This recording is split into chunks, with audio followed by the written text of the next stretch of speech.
Alrighty, lads, we are back with some Kingdom Under Fire lore. This time, what the fuck happened to their armies? So for those of you who don't know, who are not in the know, I would recommend you play the game first of Kingdom Under Fire Crusaders and Heroes. But essentially, what happens here is Inkablosa, the Age of Darkness, has arisen on the world of Bersia. And the heroes known as Kendall, Dwayne, Lionheart, and Rainier come in with their armies inside Inkablosa's body in order to shatter his Heart of Darkness, and therefore ending the Age of Darkness prematurely, reinvigorating the Age of Light. But in this interim, they get trapped inside the Dark Dimension. And Rainier warns them about this, that, hey, I've been here before, and we will be trapped. And you will just have to find a clock tower to get the hell out. Now, the interesting thing here is that they came in with their huge-ass armies. And that's pretty much it. Like, in Kingdom Under Fire Circle of Doom, it's just them. That's all that's left, is Lionheart, Rainier, Kendall, Dwayne.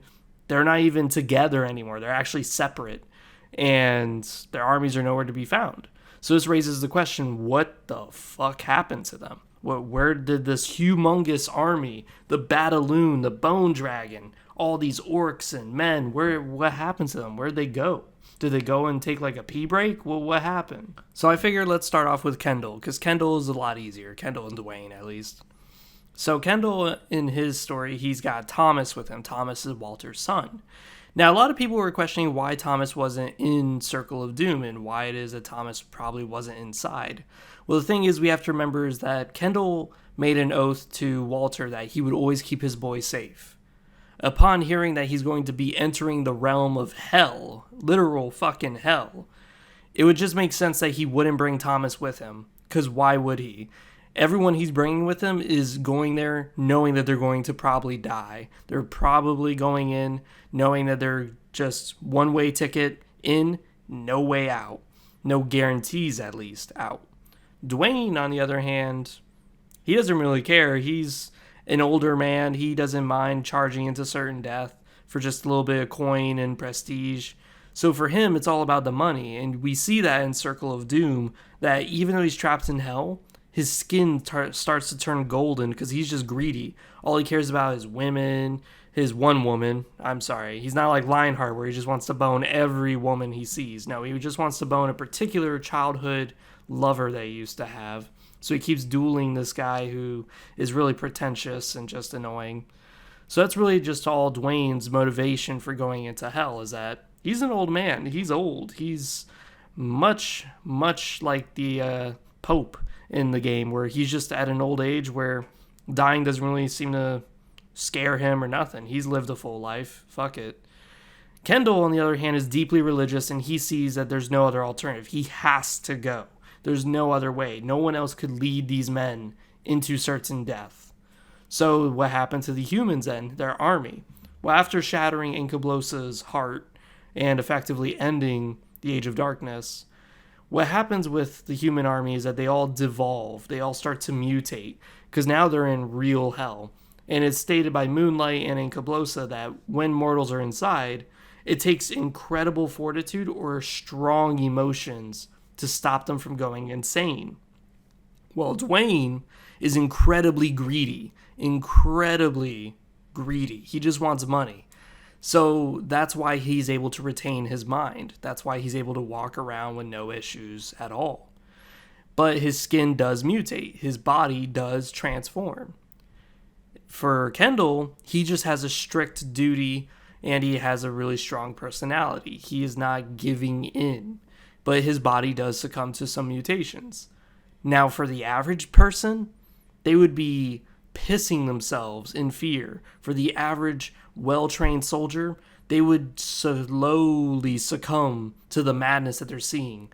You can walk down a path in the dark dimension, and when you go back along that path, the path's changed on you. And that's because you're not in a realm where the laws of reality apply. This is maddening. This is insanity. So, with their bodies mutating and their minds crumbling, they just basically become monsters that Kendall and Dwayne would have to kill along their path to getting the hell out. So now let's talk about the other side. What happened to the other group? So the other group, we have Rainier and we have Lionheart. Some people ask what happened to Arukabar. Like, did he go in? And I would like to believe that he did. But the issue is that Arukabar is not that smart in Kingdom Under Fire Crusaders. And I think partly the reason why he's so stupid is one, because ogres are supposed to be dumb. But I think two, it's because he got beaten by Rainier. And who knows what kind of brain damage he suffered from getting his ass beat by Rainier. So he may have gotten stupid from heroes to crusaders. He may have gotten dumb, which is fine.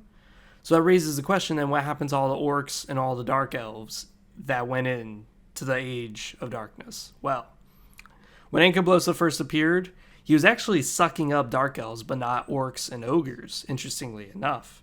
This is something that the orcs talk about a lot in the bars, that they're like, why are we fighting with the dark elves when the demons aren't even targeting us? They're actually targeting them. So it shows that the Dark Elves are not fit to survive in the Age of Darkness. Because that's what the Ankyblosans are doing, is they're killing anything that cannot survive in the Dark Dimension. So, the Dark Elves, they may be warmongering, but the problem is they're very fragile. They're very, physically, they're just physically weak. So this, of course, means that when they enter into the Dark Dimension, they may not succumb to mutation. They won't succumb to any insanity. But they will be severely depleted and severely beaten by all the monsters that exist in the Dark Dimension. So there goes all the Dark Elves. Sorry, Lionheart, you can't bone anybody while you're stuck there. Rip. But Rainier, on the other hand, and his orcs, the orcs are not being targeted because they've been shown that they can survive in the Dark Dimension. Now, surviving in Dark Dimension doesn't mean that their army would still follow Rainier. Because you see what's going on here is that the orcs need a strong leader. And Lionheart has proven in Kingdom Under Fire Heroes that he's strong, but he's not strong enough to just command respect, to command authority. He needs a chain. Like, of course, with the Veland army, they have a chain. Like, being the Knight of Veland is, of course, a chain of command that he can lord over people. But orcs do not go by that. They go by power. They go by personal strength. And Lionheart may be strong, but he doesn't radiate that much power to the point that every orc will just bow down to him. And then it comes to Rainier. What about Rainier? He subjugated the orcs like 2 times in his whole life. He subjugated them once as the Dark Emperor, and now he subjugated them again as the title known as Rainier. So why are the orcs not following him in the Dark Dimension? What happened to his army of orcs? Well, the moment the Ancient Heart was shattered, the moment that thing was blown up to pieces, the orcs started already going feral. They already started breaking away from Rainier. We see this a lot in Marine's campaign, where she goes to Hexter and she's like, oh wow, the orcs are actually attacking us because they don't feel Rainier's strength anymore. They don't feel his presence. So because they're not intimidated by his strength, they're staking claims. They're setting up their own independent tribes. They're reclaiming identities. They're trying to reclaim their own people. So it shows this too in Kingdom Under Fire Crusaders, where the orcs in Kalashire, while Rainier is holding up in Kalashire, an abandoned castle, and he's gathering humans to come help him fight Ankablosa, he and the orcs are sitting there, and the orcs are talking at the bar going, doesn't the master feel different to you? Like, he almost smells like food. And it's like, whoa, what? You actually want to eat Rainier? Like, you actually think you can take him on? And it's true. Rainier even admits it. He goes, I'm slowly becoming human, and the orcs are already feeling it.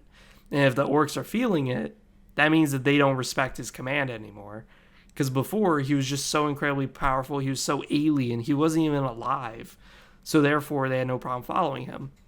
But a strong human, no matter how strong that human may be, he's still a human, so they'll still try to eat him. But now that he's no longer undead and now he's a living person, yeah, they don't respect his command anymore. And this is essentially what happens, that the orcs would not succumb to mutation. They would not die as quickly as the Dark Elves would in the Dark Dimension. But they would not follow Rainier. They would not follow anyone's chain of command. They would follow their own. So there is possibly... This is just a little bit of theory crafting here. I would love to see it in Kingdom Hearts Fire 2, where they talk about how when Ankablosa comes back in the realm, that there's actually a orc tribe coming out from the portals, and they're just totally civilized, just like the other orcs. They're just like, oh yeah, we were stuck in here with Rainier, but Rainier disappeared on us, and we were gonna eat him anyways. But we just continue our way of life just inside hell. Like, that would be really cool to see the two different cultures emerge. The culture of Hexter, which has all these crazy like armored scorpions and stuff like that, and armored mammoths.